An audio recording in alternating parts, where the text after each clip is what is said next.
Good evening, ladies and gentlemen. Welcome to the English news. Here are the headlines of our edition tonight. Djibouti signed the RTD conventions in Washington.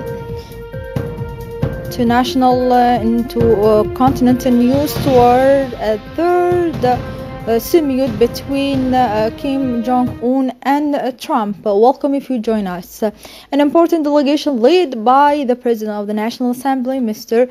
Mohammed Ali Hamad, with the Minister of Defense in charge of relations with the Parliament, Mr.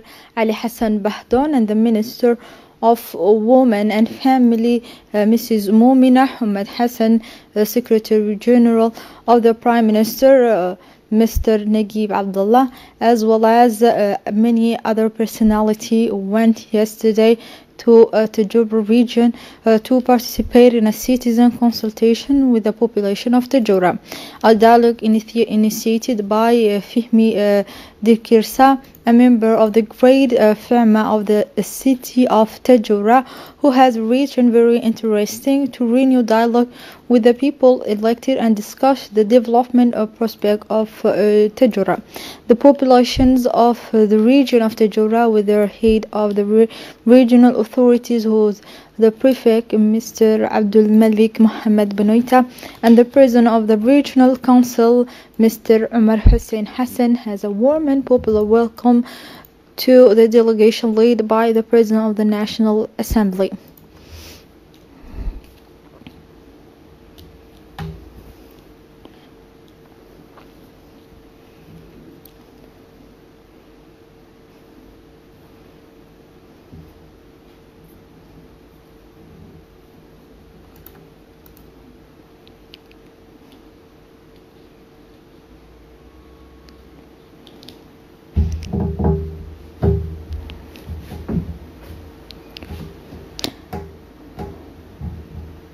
During his speech, the Minister of Defense in charge of relation with the Parliament, Mr. Ali Hassan Bahdon, thanked the people of Tajura for the quality of the welcome. He also thanked FEMA, who the initiators of the citizen conference, for the quality and relevance of the topics discussed during the meeting.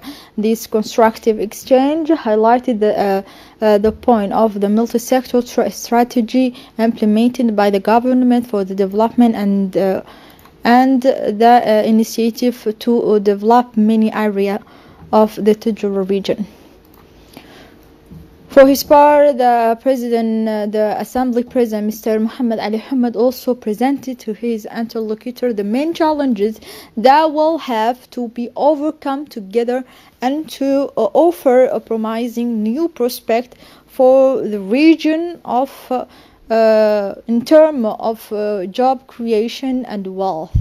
Thanks to this project, many young people have found job opportunities, and this is an example for development of the region of Tajura. For this year of 25th in commemoration of the genocide of Rwanda, celebrated on 7 April this March, Rwanda is also held in several countries of the world, friend of Rwanda.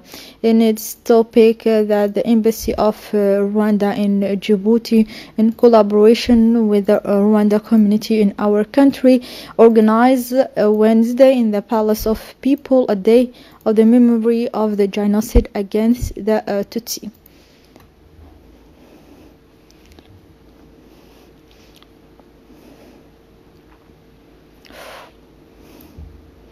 The ambassador of Rwanda in Djibouti thanked the authority to organize the event.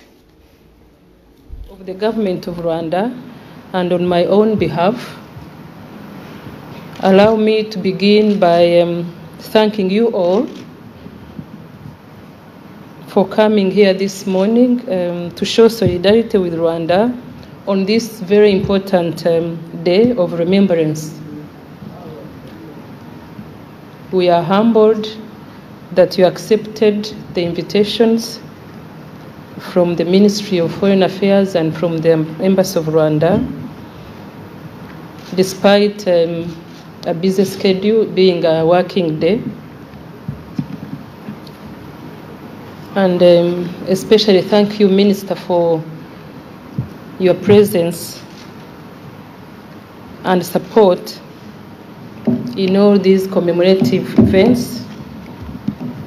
And here, indeed, I wish to emphasize that Djibouti and Djiboutian brothers and sisters have been with us all the way, and we will always appreciate and always reciprocate as best as we can. For his part, the Minister of Foreign Affairs said the importance of this event to show the example of the Rwanda people for forgiveness and peaceful. The Republic of Djibouti will continue commemorating this day called Kibuika, a day of sadness. That is referred to as the International Day commemorating the Rwandan genocide by the African Union and by the United Nations, in order to keep alive the memory of the victims of this horrifying page of the history of Rwanda. Again, the Djiboutian people and government express their solidarity and sympathy with the people and the government of Rwanda. I declare the 25th anniversary of the commemoration ceremony in Djibouti of the genocide of the Tutsis open, and I thank you. As every year, the World Bank meeting, known as the Spring Meeting, opened yesterday in Washington, especially a meeting of the Africa Group. The Minister of Finance and Economy, Mr. Ilyas Moussa Douale, and the Governor of the Central Bank, Mr. Ahmed Ousmane Ali, took part in this important meeting. In addition to the Djiboutian delegation, approximately 2,800 delegates from IMF and World Bank member countries, from 350 observer representatives, as well as 800 press representatives and 550 accredited civil society members attending the Washington Spring Meeting. The Human Capital Project, launched by the World Bank Group, is a global initiative to accelerate the accumulations of human capital by striving to identify and support more effective investment and policies. The project will help countries strengthen their human capital and improve the means to measure it. In particular, the Human Capital Project focuses on working with sub-Saharan African countries to help them achieve their human capital goals. The ceremony yesterday, the Minister of Economy and Finance in charge of Industry, Trade and Tourism, Mr. Ilyas Moussa Douale, signed on behalf of the Republic of Djibouti the conventions with the ICID, represented by its Secretary General, make this convention for the settlement of investment dispute between state, nation and nation of other state, was signed a ceremony held in conjunction with the World Bank and International Monetary Fund Spring Meeting. Djibouti has become the 163 country to sign the conventions, which must now be ratified before entering into force. The delegation, led by the Minister of National Education and Vocational Training, Mr. Mustafa Mohamed Mahmoud, and composed of a team of collaborations who are part of the commission in charge of the ICT development strategy, and the local representative of the Haier Group, went on Monday China, and especially in the city of Beijing and Guizhou. The mission aims to negotiate with the Chinese giant the purchase of a 7th smart class, because connected and equipped with the modern digital equipment for college and high school throughout the country.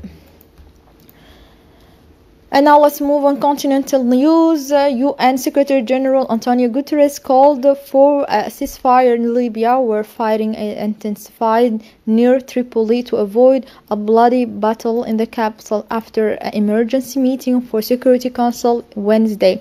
This is still time to stop the clashes. It's still time to have a ceasefire, avoid the worst.